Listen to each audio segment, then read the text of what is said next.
What is going on, guys? In today's video I will show you the top 3 best builds in POE2 Exile's 2 new update, the Rise of the Abyssal. So in this guide I will give you a quick overview of each setup, then I will explain what skill gems and upgrades should you focus on, then as well we'll see what is the best gear and how to get it, and then finally we will go over the passive tree, stats, your skill rotations, and even what atlas passive should you use, so we would be able to get the highest damage possible and much more. And remember, if you want to check these builds, look up the best items, the skill trees and POE2 building, then check my links in the description. And before we continue, thanks to U4GM. They are a pro website that provides POE2 services like cheap currency, then even to trade all types of quality items and gems and much more. They have also more than 20,000 positive comments on Trustpilot, and this website is really worth a try. So make sure to use my discount code KATE for extra 6% off. This setup takes everything that people love about the lightning arrow meta build and flips it into the cold based monster that freezes, shatters and absolutely demolishes maps at the lightning speed. In patch 0.3 the cold bow skills and the deadeye both received huge buffs, and when you put those two things together, then you will get a build that doesn't just clear screens, it destroys them before enemies even have a chance to move. For map clearing, the eye shot is your powerhouse. With the right support gems, the projectile train across the screen and spreading the chill ground and freezing everything in their path, the monster groups just don't die, they explode in a cascade of shatters and the Herald of the Ice stacks, by leaving nothing behind. And when it's time for bosses, then you bring out the lightning rod, the orb of storms and the snipe, while stacking freezing effects that keep them locked down. The fact that you can do both, so clear like a speed demon and take down endgame encounters, makes this build incredibly versatile. So now let's break down the most important skill gems. At its core, we are centering everything around the eye shot. This is your main clearing ability, and the bread and butter skill that carries the build. When you fire the eye shot, the projectile not only deals direct cold damage, but also creates a chilling ground behind it, which slows enemies, and stacks freeze effects across the map. Then the ice-tapped arrows are the best perfect secondary skill, by providing additional cold damage while stacking freeze and the blind effects on tougher enemies. This not only boosts your crowd control, but also makes enemies more vulnerable to your other abilities. When you combine the ice tap arrows with the chilling ground from the ice shot, as they're unable to respond before you shatter them. Then the freezing salvo is where the things get spicy. This skill adds a huge cold projectile damage and is perfect for both AoV and single target scenarios. Supported by the hourglass for the cooldown manipulation and the cold penetration for breaking through the resistances. The freezing salvo ensures that bosses and elite monsters can hide behind high defenses. When you drop this on top of a pack, you're guaranteed an icy explosion of the dead. For debuffs, we are running the Frost Bomb. This applies the cold exposure, which makes enemies take significantly more cold damage. With the potent exposure and the magnified aerial support, your Frost Bombs become larger and more consistent source of vulnerability for the enemies. Dropping this before a boss fight will set you up for a massive burst damage. Then Herald of the Ice is where the clear speed really goes over the top. Every time you freeze and shatter an enemy, it causes icy explosions that chain through the pack. Combine that with your ice shot chaining, and suddenly every screen turns into a chain reaction of freezing detonations. The Herald is supported with the Overleech, the Cold Attunement and Elemental Armament, which all amplify your scaling and consistency. And then finally, for single target nukes, you will be using the Snipe. This is your big high damage channel skill that absolutely melts bosses in seconds. Next up, moving over to the passive tree, and this is where you really transform the Ice Shot Deadeye into an unstoppable force. The core psychology of the tree is simple: maximize cold damage, maximize projectile scaling, and add enough defenses so you don't get one shot. From the beginning, you will branch into projectile damage, bow attack speed and the crit multipliers. These are the bread and butter for any bow build, and they make the ice shot scale beautifully. You also want to invest into the clusters that enhance the cold damage specifically, so things like the cold penetration, freeze duration and the cold exposure. This ensures that not only do you hit hard, but enemies stay frozen long enough for you to capitalize. Then defensively, you're investing into the evasion and life, which naturally synergizes with the ranger's playstyle. With the high evasion evasion, mobility, and the Wind Dancer keystone, you can avoid the majority of incoming damage. The build plays the best when you're constantly moving, so these defenses will line up perfectly with your natural gameplay. Then Javel sockets are another important aspect of the tree. These will give you flexibility, so early on you can grab resistances or mana sustain, and then later you can swap in the pure gems with the projectile multipliers, crit chance and attack speed.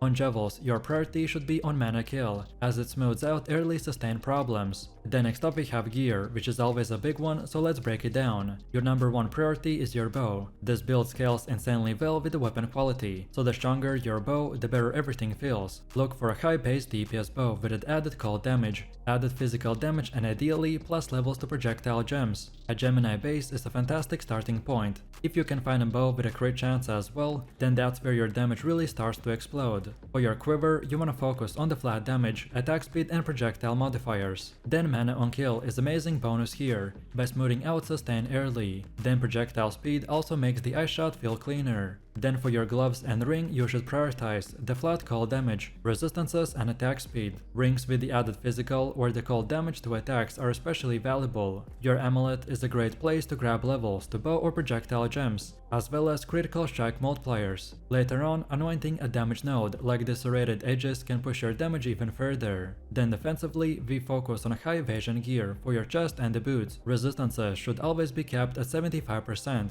and movement speed on the boots make the build feel much smoother. The Javels are where you round everything out. You want mana on kill, which is a must-have, and after that prioritize attack speed, cold damage, crit multipliers, and projectile damage. Overall, the gear progression is simple. Upgrade your bow first, then cap resistances and scale evasion, and finally min-max your accessories. And now last but not least, let me show you the gameplay. For clearing, it does not get much simpler than just spamming the ice shot. In the background, the Herald of Ice will handle the chain explosions, and your ice shot projectiles will ricochet through entire packs by freezing everything in their path, so pretty much the screen clears itself. Against bosses, your rotation is slightly more involved, but still very easy to manage. So open by dropping the Frost Bomb to apply the cold exposure, then set up the Orb of Storms and the Lightning Rod to stack on the bosses. Then from there, we combine the Ice-tapped arrows and the Freezing Salvo for the maximum cold damage. Once the boss is frozen or vulnerable, then channel the Snipe for a devastating burst, and follow that up with the Barrage if needed. This combination absolutely melts even the pinnacle bosses. And now lastly, let's take a look at the leveling. So while grinding, you wanna start out with the lightning and the ice abilities, until the ice shot becomes available at level 9. From there you gradually transition into more cold damages as you unlock the ice tap arrows, freezing salvo, and the herald of ice. The leveling process is smooth, because the cold damage will unlock early. This setup is all about turning your warrior into a walking volcano by scaling Ignite from massive slams and leaving entire packs of enemies burning in your footsteps. If you ever wanted a build that feels heavy, brutal, and explosive all at once, then this is it. The heart of this build comes from 3 key skills: Volcanic Fissure, the Forge Hammer, and the Stampede. Volcanic Fissure splits the ground open in a wave of lava, then the Forge Hammer lands a crashing blow that ignites even the tankiest targets, and Stampede finishes off by making every step you take rip the battlefield apart. Together, they will give you an unmatched clear speed and boss damage that melts targets. What makes the build shine is setting enemies on fire. Because Ignite scales up the size of your hit, every massive slam you land will translate into a burn that continues to deal damage for several seconds. That means your Forge Hammer or the Volcanic Fissure is just not one hit. It's essentially gets stretched over several times, and the bigger impact, the bigger the burn. The bosses that might usually take ages to grind down will start melting away as you rotate through the skills. And another important thing to know is that while many melee builds were slowed down by the armor explosion nerf this patch, the Fire Warbringer is still OP. Ignite scaling was not affected by those changes, which makes the setup stand out as most consistent and rewarding warrior build in the game right now. It's super strong for mapping, devastating for bosses, and it feels smooth for the leveling all the way into the red maps. So let's break down the skill gems, and your main clearing tool is the Stampede. And honestly, this is one of the most fun melee skills in Path of Exile 2.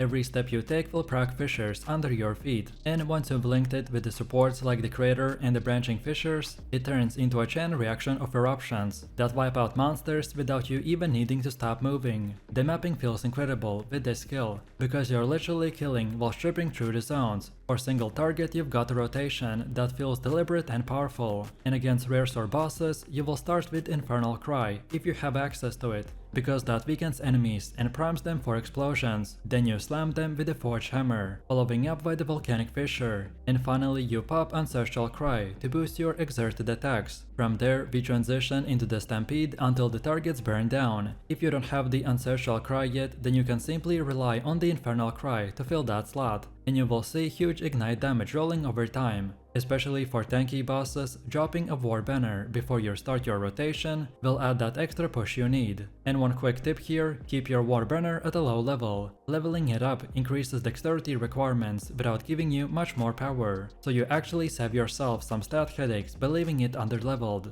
It's still incredibly effective, but you don't need to overcommit points into dexterity just to keep it online. Then for supports, the first place that you want to invest your quality is the Stampede, since that's your main clearing skill and it scales beautifully with the early investment. When it comes to the Jevels, there are two things to look out for. The new unique The Jewel Heart of the Will is a game changer by giving you both maximum life on a kill and extra fire damage. Then for rare Jewels, aim for stats like the added rage on a hit, increased damage against enemies with the broken armor, and even the block chance for survival. These will scale your damage while also shoring up defenses, which is the perfect balance for a melee fire build. Then next up we have the passive tree, and you want to start at this section and move into the clusters that emphasize melee damage, slam effectiveness and the Warcry synergies. Since Ignite is our main damage source, so we prioritize the fire multipliers and burning damage nodes, making sure that every big hit we land translates into the sustained burning. Then physical to elemental conversion nodes are also key here, since they let us turn the raw strength into devastating fire output. Defenses are built directly into the progression, so maximum life scaling is everywhere, combined with strong investments into the armor and endurance charges. Endurance charges aren't just for defenses, they also tie into the warbringer synergies and empower your exerted attacks. This keeps you both tanky enough to stay in the melee range and consistent enough to deliver empowered blows every few seconds. The Warcry nodes are another cornerstone of the tree. The cooldown reduction and exerted attack bonus are critical, since our whole single target rotation relies on weaving the Warcry into the slams. By reducing cooldowns and increasing their effect, we make sure that our Infernal and Ancestral Cries are always ready when we need them. There's also room here for scaling AoV, which feels fantastic with the skills like the Volcanic Fissure. Bigger coverage here mean faster map clearing, but it also ensures that your slams reliably ignite every enemy in a pack. The next up we have gear, and first and foremost you wanna cap your resistances. The fire, cold and lightning will need to hit at least 75% mark, because without it you're going to get deleted in the red maps. For your main weapon hand you wanna aim for the Soul and Maul. It is the perfect two-handed base for scaling those big ignite triggering hits. Then helmets like the Mask Great Helm and body armor like the Warlord Cuirass will provide the strength, spirit and resistances that you need, while the Bulwark Greaves will round out your defenses. Then for your offhand, the Svelin Shield is absolutely critical. It adds survivability, the block chance, and synergizes perfectly with defensive layers of this build. Then for rings we should get the Amethyst Ring for resistances and damage scaling. Then for gloves get the Valmits and the Rawhide Belt to provide that extra melee scaling, fire damage and the maximum life. Then on the amulet slot you wanna get the Gold Amulet, and make sure that you've got at least plus 35 Spirit Summer on your gear, so either way here or on your body armor. This one is required if you want your build to run smoothly. Then for affixes you want to prioritize physical damage converted to fire, added fire damage, melee skill scaling, maximum life and the strength. On top of that, you will want the Soul Core of the Steady rune on your gear and Iron runes on your weapons. These will push your damage into overdrive, while keeping the defense very high. And finally, don't neglect the Jevels. At the heart of the Vel Jevel is the best in slot for sustain and the fire scaling, but rare Jevels with the rage on hit, fire multipliers and the block chance are just as valuable for rounding out your setup. And now finally, let's see how to actually play this build. The flow is straightforward but incredibly satisfying. For clearing, you will rely almost entirely on the Stampede. Every footstep procs the fissures that ripple through the packs, and once you've got your supports online, you're basically erasing screens just by moving. And then for stragglers or tough rares, you can use the Forge Hammer or the Volcanic Fissure to finish them off. Then for single target, you will shift into a very controlled rotation. If you got Ancestral Cry, then your opener is Infernal Cry to weaken the enemies, followed by the Forge Hammer, then the Volcanic Fissure, then the Ancestral Cry to empower your extended attacks, and after that it's all about the Stampede, until the target is dead. This setup is not just about the raw power, but about transforming the Fireball into something that feels entirely new, thanks to the Infusion system and the Black Flame Covenant Keystone. The idea of turning the basic flame into a purple one that scales with both Ignite and Chaos mechanics makes this build one of the most unique spellcasters in the game. At its core, the build revolves around the Fireball, which is a skill that has existed since the very beginning of Path of Exile, but Fireball has changed dramatically in the 0.3 by becoming a spell that interacts with the new Infusion mechanic. Infusions are temporarily elemental ground effects generated by certain spells, and when you consume a fire infusion with the Fireball, your next cast will explode into multiple secondary projectiles. So now suddenly, the Fireball no longer feels like a slow single orb, but more like a miniature of the Storm Bolts, by spreading across the screen and multiplying your damage in every direction. Not only does your flame now appear purple, but they also ignite as chaos, meaning that your damage over time comes from a completely different scaling. This allows you to stack chaos multipliers, ignite duration and damage over time, in ways that the basic Fireball build would not achieve. The Blood Mage Ascendancy will tie everything together by changing the way that you pay for spells. Instead of mana, every cast will cost life. At first, that might sound dangerous, but the passive tree and the gear are designed to make it feel smooth. Your life pool is massive, your regeneration and the leech are consistent, and your spells will actually help you to sustain by returning the health with every cast. So let's take a look at the build, and the first thing is the skill gems. The Fireball is our centerpiece, but it only becomes the monster we want when it interacts with infusions. The infusion mechanic means that you need to support spells that constantly feed your Fireball with the charges of power. The Living Bomb is one of the most important ones, because it generates fire infusions instantly. By casting it twice before firing the Fireball, you guarantee that all the Fireballs will be infused and you will unleash secondary projectiles. Then the Solar Orb and the Snap will add extra consistency. The Solar Orb provides a sustained zone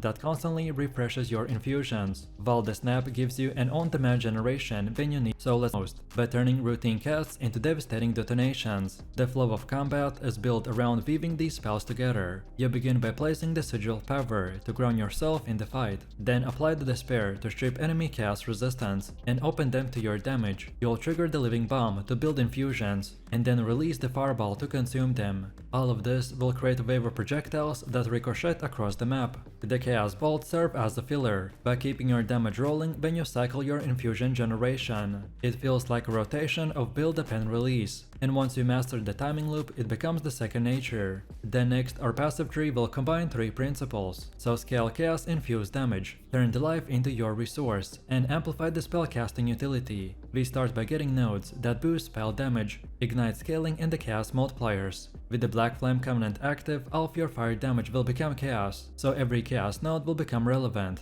The damage over time multipliers, ignite nodes, and the burning damage clusters will all become key parts of your scaling. This dual interaction between the fire mechanics and the chaos mechanics is what exactly allows the Fireball to reach its full potential. Then the life investment is the second major priority. Because you are a blood mage, so your life pool is both casting resource and a survival buffer. The nodes that increase the flat life, percentage life, and regeneration will become more valuable than almost anything else. Notables like the Sangumancy and the Whispers of the Flesh will feed directly into this style, by rewarding you for casting and spawning life remnants that support your sustain. Recovery on the spell hit, life leech and regeneration nodes will keep the loop stable, so that you never feel like you're actually running out of life, despite constantly draining it. And then the final thing is utility. The Fireballs infused secondary projectiles only matter if they travel far and persist long enough to hit multiple enemies, so projectile speed and duration scaling are very important. Then next we got gear, and for this build we want to emphasize life, chaos scaling and the spellcasting efficiency. Your weapon of choice is usually a staff, which in my case is the Chimming Staff, which can roll very high spell damage, critical strike chance and the cast speed. The staff setup also enables very strong weapon swaps, by letting you carry alternate setups for the curse application and infuse generation. Then defensively, the Rapid Globe is a strong option for the life-based sustain, while the Snake Pit provides unique projectile interactions. Then Defiance of Destiny shines in the late game to give you extra layer of survivability. Your armor pieces focus first and foremost on the maximum life and resistances, because you're constantly losing life, so stacking as much as possible is the only way to keep the engine running smoothly. Then after that, the Chaos multipliers, spell damage and the cast speed are the offensive stats that you want to get. Jewelry is where you push your ceiling, so amulets and rings with the global critical strike multipliers, chaos damage and the cast speed are ideal. The Seed of Catalysm is a standout ring, while the rare amulets can push your damage even further. Your belt should focus on reinforced sustain, ideally rolling a very high life and the flask modifier. The flasks themselves are crucial for this build, as they act as an emergency recovery button when you get to low HP. Then for your helmet, gloves and boots, you should follow the same principles. So life and resistances first, and then whatever offensive bonus you can find. And now finally, let's take a look at how to actually play this build. Most of the time, we want to alternate between using the Living Bomb and the Fireball. Living Bomb will provide the infusion while the Fireball consumes it, and in 1 second the enemies will disappear in purple chaos. Then against tougher enemies, the rotation becomes a bit more involved. You drop the Sigil of Power to empower yourself, then apply the Despair to strip resistances, then trigger multiple infusions, and then detonate them with the Fireball. The Chaos Bolt will fill the gaps and ensure that you're never standing idle. Infusion generation is the core principle of where this build lies, so Living Bomb is your bread and butter, but the Solar Orb and the Snap will provide consistency when you need the extended loop. On weapon swap, you can carry a staff setup that allows you to quickly apply curses, by ensuring the nexts are always under the full weight of your debuffs. This DPS flow will almost become rhythmic. You drain life and restore life in the same moment, and fill the battlefield with a storm of corrupted fireballs. It's not the cleanest build visually. The purple fire, the explosions and the curses and the ground effects often will make the screen a chaotic mess.